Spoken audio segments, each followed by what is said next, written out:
Maaf kalau yang punya uban ya. Saya bukan menyinggung. Tapi ini sebuah penelitian ilmiah. Kenapa Nabi SAW seperti itu keadaannya? Gitu kan? Ternyata ada penelitian yang dihubungkan dengan teknologi sekarang. Itu berhubungan sekali. Nabi SAW dikatakan dalam hadis Bukhari oleh Aisyah radhiyallahu anha, Nabi SAW tidak pernah marah, kecuali hukum Allah dilanggar. Kalau yang berhubungan dengan urusan dunia, nggak pernah beliau marah. Lebih banyak memaafkan. Sampai ada seorang sahabat datang mengatakannya, Rasulullah, saya punya kebun nih, pegawai saya banyak, sering buat salah. Yang kurma disortir salah sortirannya, yang diturunkan tunda waktunya, mestinya harus panen sekian banyak, ditunda besok dan seterusnya, banyak masalah nih. Berapa kali kami harus maafkan pegawai kami?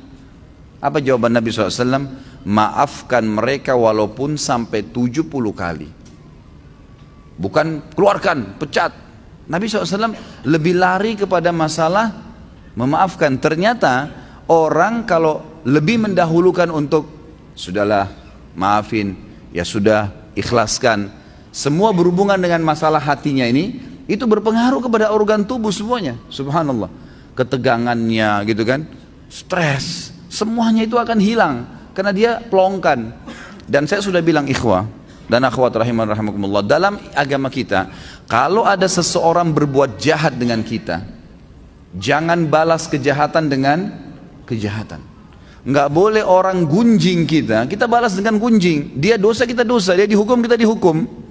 Sementara saya sudah bahasakan sering di pertemuan kita, dosa itu pasti punya efek jera yang besar. Kalau kita mencuri 1 juta, hukumannya bukan Allah akan ambil 1 juta dari kita, tapi Allah akan buat kita masuk rumah sakit dibiayai 100 juta. Efek jera dari 1 juta yang dicuri. Sejam berbuat zina, Allah bisa menghukum dia dengan sebulan sakit. Mungkin dia sempat menendang seseorang karena dianggap dia punya power, atau seekor kucing yang jalan di jalanan karena menganggap iseng, kucing itu nggak ada apa-apanya, nggak bisa melawan saya, ditendang. Pastikan efek jerahnya, satu waktu dia jalan dengan sepatu bagus, jalanannya bagus, kakinya keseleo, 2 minggu sakit. Efek jerah dosa itu besar, gitu kan? Jadi jangan sampai kita menganggap orang buat dosa itu oke-oke saja. Atau antum pernah punya peluang berbuat dosa, misal satu waktu pernah peluang bisa berzina nih dengan seorang wanita yang antum sangat kagumi, atau seorang akhwat kita punya peluang berzina dengan seorang ikhwah yang dikenal dengan kagumi, lalu kemudian tidak jadi. Syaitan membisikkan kita, coba dulu saya zina aja ya, yang penting saya sudah zina dengan orang yang saya cintai, yang saya sukai, toh saya juga sekarang bisa taubat. Keliru. Karena taubat itu hanya membersihkan kita dari hukuman hari kiamat, tapi di dunia harus ada pembersihan, tidak bisa tidak.